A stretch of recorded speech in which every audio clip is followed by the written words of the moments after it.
Olha, o STF está preparando cada vez mais para soltar o Lula. Muita gente não sabe, mas o Dias Toffoli já deu todas as dicas de que vai votar contra a prisão em segunda instância. E ontem o Dias Toffoli ele se encontrou com o Rodrigo Maia e com o Davi Alcolumbre. Eu já vou falar disso, mas antes, se você é Lula Livre, se inscreve no canal. Aqui a gente luta pelo Lula Livre todos os dias. Então se inscreve no canal, já somos quase 100 mil pessoas e vamos aqui lutar juntos e fazer oposição ao governo Bolsonaro juntos, que assim a gente volta o Brasil para o caminho certo finalmente.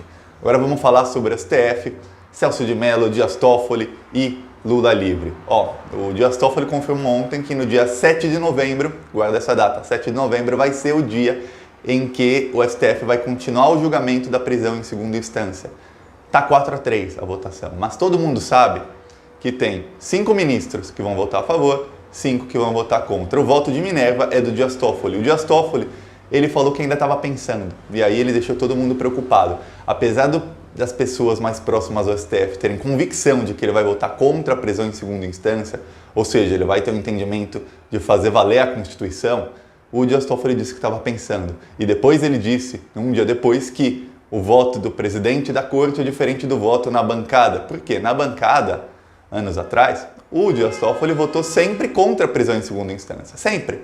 Ele nunca mudou esse entendimento dele. E agora que ele é presidente, ele diz que o voto pode ser diferente porque ele é presidente. Ok.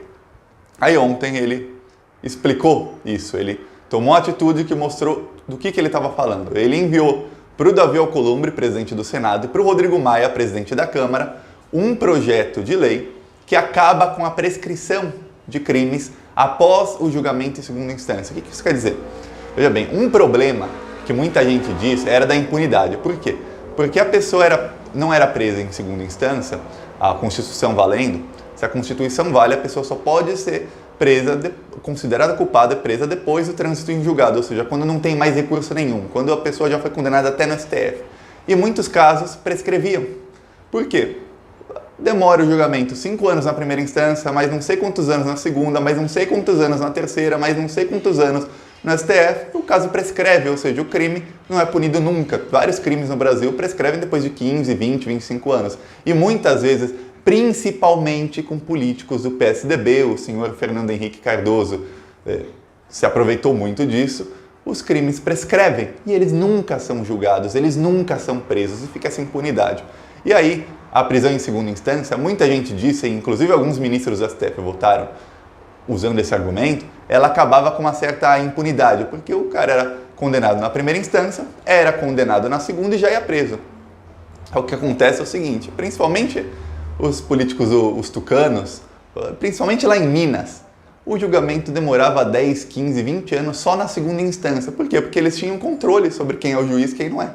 E aí o juiz demorava e não julgava nunca, o cara nunca ia preso. Tanto é que a estatística mostra que foi menos gente presa depois que eles mudaram o entendimento, ou seja, agora que é condenado à segunda instância e já é preso, menos gente vai presa do que antes. Por quê? Muito juiz comprado, isso eu posso falar aqui, não posso falar quem, mas todo mundo aqui sabe que a justiça brasileira é toda comprada pelos milionários. Então, muito juiz comprado da segunda instância ia lá e ou ele demorava vários anos para julgar, ou ele absolvia o réu e o réu ficava em liberdade esperando a terceira instância, ou faziam de tudo para que o criminoso que compra a justiça não ficasse nunca preso. Mas o Dias Toffoli quer o quê? Fazendo valer a Constituição, a pessoa vai presa depois da última instância, mas um projeto de lei que acaba com a prescrição. Ou seja, mesmo se o cara é condenado na segunda instância, ele fala, mas agora o julgamento vai demorar 20 anos na terceira instância no STF, eu nunca vou ser preso.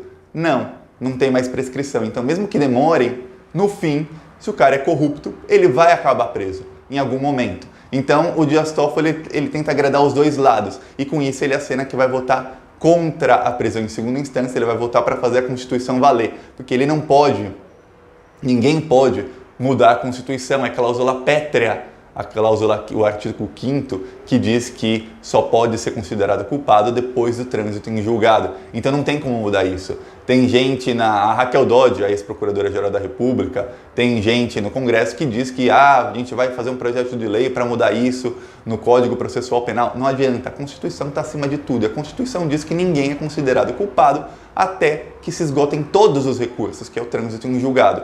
E aí não adianta fazer gambiarra na lei. A saída do Dias Toffoli é inteligente, porque ele agrada o lado que fala que isso vai gerar impunidade, e também ele solta o Lula e ele faz valer a Constituição. Esse é o principal discussão aqui, é fazer valer a Constituição. E aí o Lula também é solto por tabela.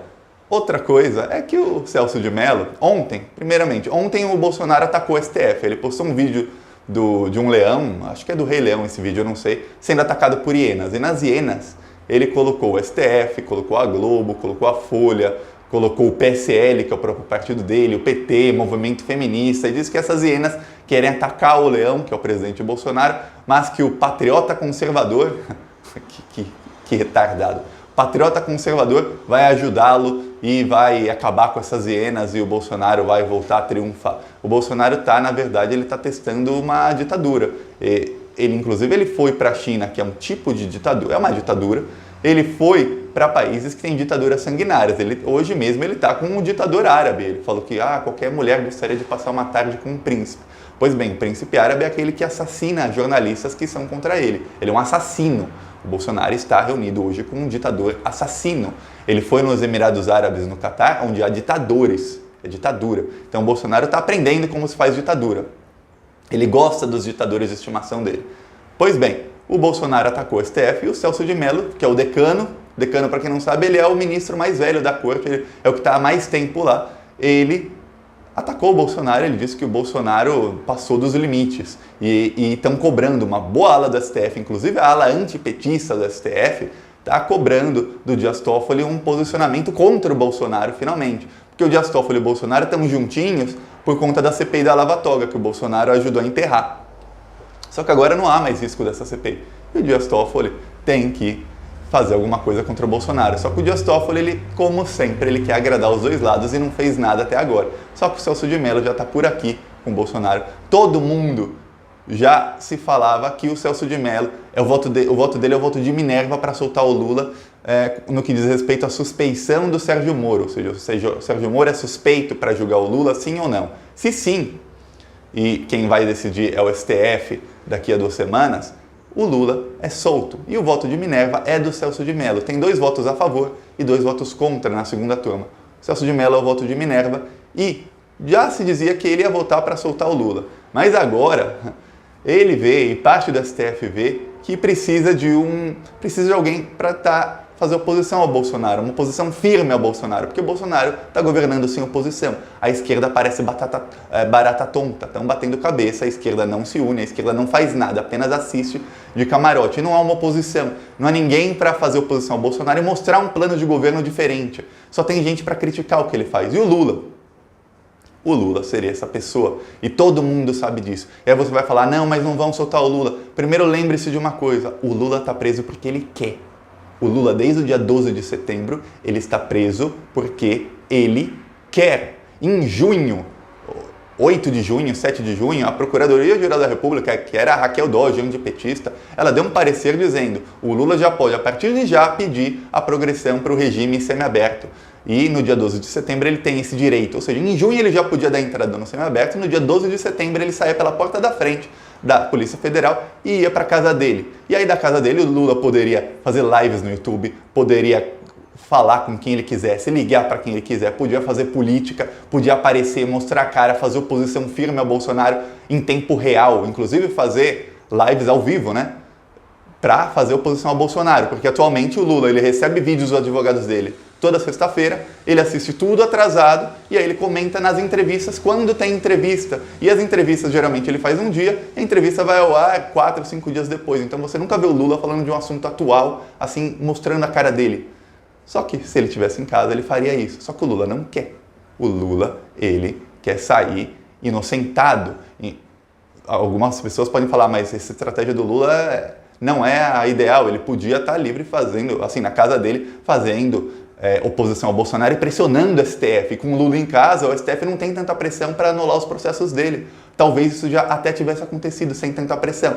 Mas o Lula não quer. Ele não quer colocar uma tornozeleira, ele não quer ir para casa. Isso é um direito dele. Que quem está lá preso, sequestrado, confinado é o Lula, não sou eu, não é você. Então quem sou eu para julgar o Lula? Quem é você para julgar o Lula? Ele vai sair do jeito que ele quer, que é inocentado, com todos os processos dele acabados. Inclusive a Lava Jato pediu para que o Lula fosse solto. A Lava Jato, a primeira vez que os procuradores pediram progressão de regime de alguém, e pediram do Lula. E primeiro disseram que o Lula tinha que pagar uma multa, mas depois desistiram da multa. Disseram que não, os bens do Lula que estão bloqueados já pagam essa multa. E olha só que coisa, se o Lula saísse desse jeito, com os bens dele bloqueados pagando a multa, nas próximas instâncias, quando o STF anula o julgamento do Moro, os bens dele bloqueados serão desbloqueados. Ou se nas próximas instâncias ele é inocentado, e com certeza será no STF, os bens dele bloqueados voltam para ele. Lula não perde nada. Mas ele não quer. Ele não quer colocar uma tornozeleira, ele não quer ir para casa, ele não quer fazer oposição desse jeito. Seria tudo muito mais fácil? Seria, mas é um direito do Lula. Então, quem acha que, não vamos soltar o Lula. Calma, o Lula não está solto porque ele não quer. Vamos soltar o Lula sim.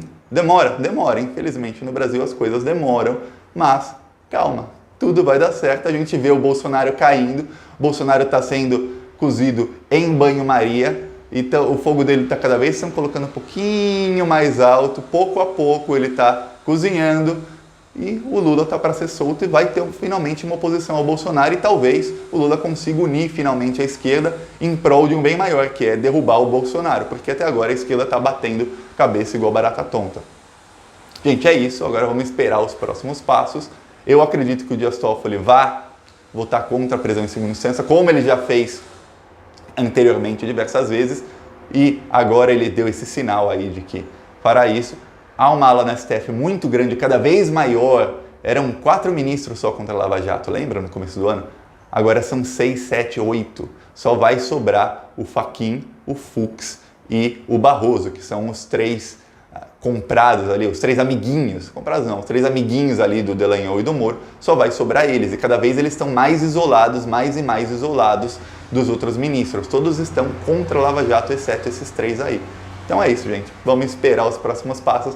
Gostou do vídeo? Curte, compartilha, se inscreve no canal e chama seus amigos que são Lula livre e fala, se inscreve no Plantão Brasil que aqui é oposição ao Bolsonaro todos os dias. E chama mais gente. Vamos chegar a 100 mil pessoas, depois 200, 300 e quanto mais melhor para a gente fazer uma oposição sólida e forte.